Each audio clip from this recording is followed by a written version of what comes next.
turizera ko mumeze neza mwese mukomeze gukanda subscribe no kujyana ibigano bya Dore Entertainment aho muri hose mukomeze kugira ibihe byiza. Imyitwarire mu gihugu cya Kongo by'umwihariko umutekano ukomeje kubiyanga cyane ko umutwe wa 23 nawo ubutavugana bisa nkaho uri kurwana urugamba rusa nkaho rwamaze gukomera. Abantu benshi bamaze kubyita ko bisa nkaho ari herezo ry'uyu mutwe wa 23 cyangwa se AFC 23. Ni ibintu byinshi bikomeje gutangaza abantu benshi nyuma y'itangazo ryashyizwe hanze n'ubuyobozi bukuru mu gihugu cya Kongo cyangwa se mu buyobozi bwa Felix Tshisekedi ndetse n'abadiplomate ba Leta Zunze Ubumwe za Amerika ubwo batangaje bidasubirwaho ko ikirombe cya Rubaya gisanzwe kigenzurwa n'umutwe wa M23 kikaba giherereye muri Nord Kivu cyangwa se muri Kivu y'Amajyaruguru ngo kigiye guhabwa abanyamerika. Byihuse cyane rero ubuyobozi bw'umutwe wa M23 cyangwa se AFC 23 bwahise bugira icyo butangaza buvuga ko uwitwa Felix Tshisekedi ari umugambanyi ku rwego rudasanzwe kubera ko ibintu ari gukora bari gushaka gukora uko ashoboye ku buryo ki agomba kuronka cyangwa se mu Kinyarwanda bavuga kubona ingufu za gisirikare mu rwego rwo kuba ashobora kwifashisha abanyamerika mu nyungu zabo kugira ngo babone uko barwanya umutwe wa 23 bivuye inyuma. Nabo makuru yashyizwe hanze n'ikinyamakuru cyangwa se igitangazamakuru Reuters, kikaba ari kimwe mu bitangazamakuru bikomeye by'umwihariko abakizi, ni kimwe mu bitangazamakuru bikomeye ku isi.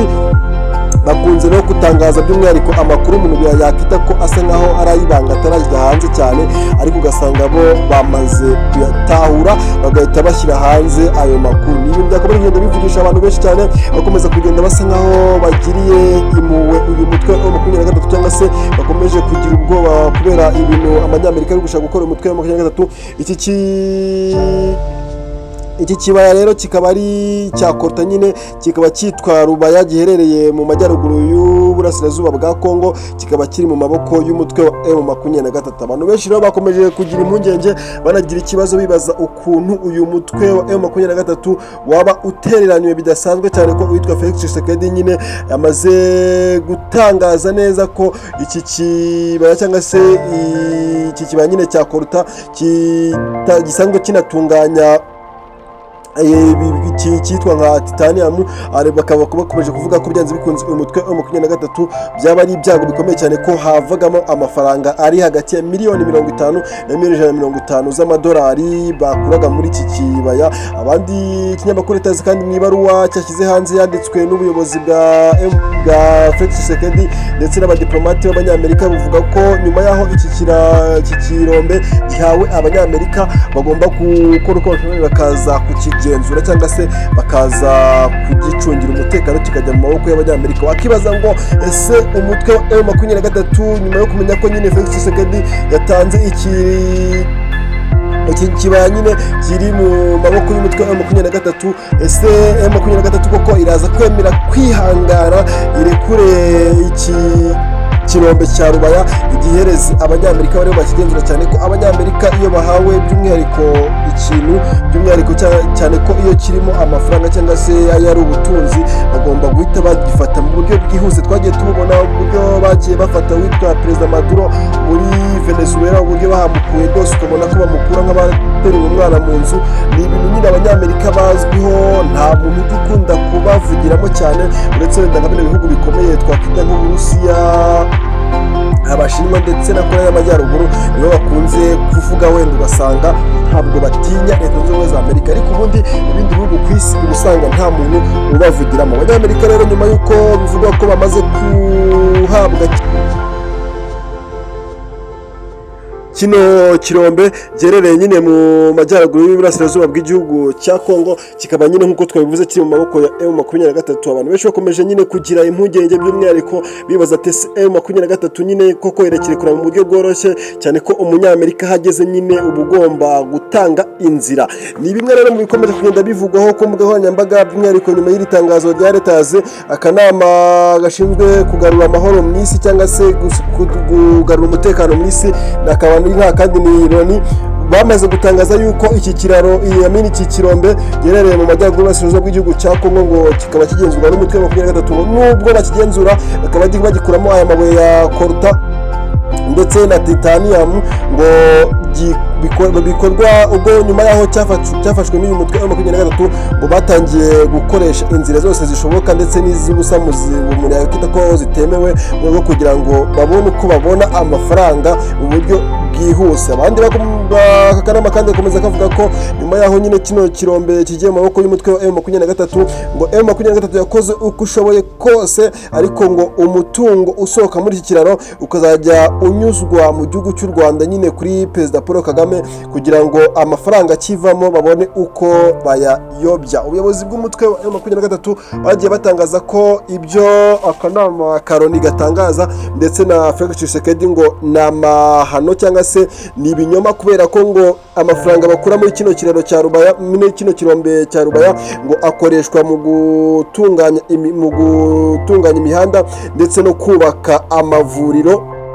muri kino gihugu cya Kongo, by'umwihariko aho bafashe babasha kugenzura bakaba ari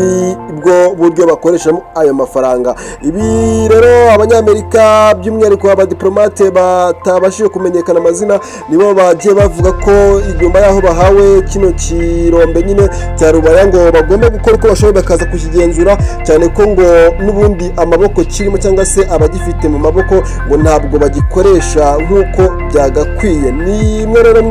ndimo mu itangazo ryagiye hanze, abantu benshi bakomeza kuvuga ko nyine uwitwa Felix Tshisekedi ngo yaba yashinye umutwe ndetse akaba ashaka kugambanira M23 kugira ngo nyuma yaho nyine atanze kino kirombe kikajya mu maboko y'abanyamerika ngo arashaka kugonganisha abanyamerika na M23, noneho nibarangiza habeho nk'intambara, noneho abanyamerika bafate M23 nkaho nyine ari nk'ibyihebe batangire barwanye nk'uko twagiye tubona barwanya ba Saddam Hussein cyangwa se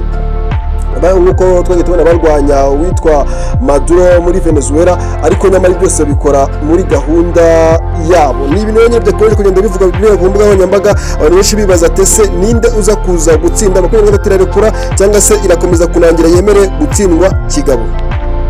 Ni ugusengera uyu mutwe wa M23 cyane ko uwavuga ko waziwe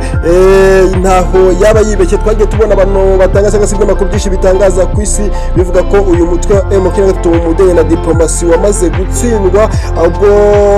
bavuga ko ngo batsinzwe nyine mu buryo bwa diplomasi cyangwa se mu buryo bw'ibigano cyangwa se mu buryo bw'inyandiko, ngo baratsinzwe ngo ubu aho bari gutsinda ni mu buryo bw'amasasu. Rero nimba umuntu yamaze gutsindwa mu buryo bwa diplomasi ngo akaba ari gukoresha isasu, ikintu kiba kiri gukurikira ni ukureba nimba nabo agomba gutsindwa mu buryo bwo gukoresha cyangwa se mu buryo bwo kumwataka nabo bakoresheje isasu. Ni ibintu rero byagiye bivugwa by'umwihariko ku mbuga nkoranyambaga, abantu benshi bakomeje kugenda bibaza ati ese uyu mutwe wa uhagarariwe na Sultani Makenga Generali, ese araza kwemera kurambika intwaro hasi yemerewe gutsindwa cyangwa se yemereye nyine kurekura tumwe mu duce yagiye afata? Wavuga ko abanyamerika kuza bitwaje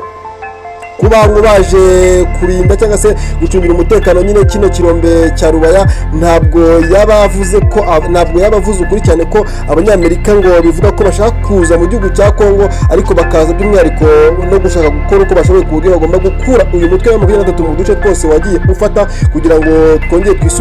twisubizwe na Felix Tshisekedi. Ni ibintu rero bikomeza kugenda bitangazwa ku mbuga nkoranyambaga, ni amakuru nyine ari kugenda acashira by'umwihariko mu bitangazamakuru bikomeye by'umwihariko ku isi, niyo gukomeza kugenda bivuga ko nyine umutwe wa 23 ngo waba wongeye kwinjira mu mazi abira. Uwitwa Donald Trump nawe nta kintu arabivugaho, Marco Rubio nawe nta kintu arabivugaho. Ubu tuvugana ubu ngubu nyine ni amakuru akomeje kugenda atangazwa by'umwihariko, cyane ko afatwa nk'ayizewe kubera ko yatangajwe n'ikinyamakuru cyizewe Reuters, akaba ari ikinyamakuru gishinzwe gutangaza amakuru by'umwihariko wavuga ko ari amwe mu makuru aba acukumbuye kandi ugasanga rimwe na rimwe 90% ugasanga na ya nyayo. Ni inkuru yari ikomeje kugenda itangaza abantu benshi ndetse abenshi inama babaza by'umwihariko abashyigikira umutwe wa 23. Ubuyobozi bw'umutwe wa 23 bukomeje kugenda butangaza yuko nyine bibabaje kubona Felix Tshisekedi ashobora gushaka kubatiranya n'abanyamerika cyangwa se n'igihugu cya Leta Zunze Ubumwe za Amerika mu rwego rwo kugira ngo abone uko abona iyi mbaraga za gisirikare. Niba utarakora subscribe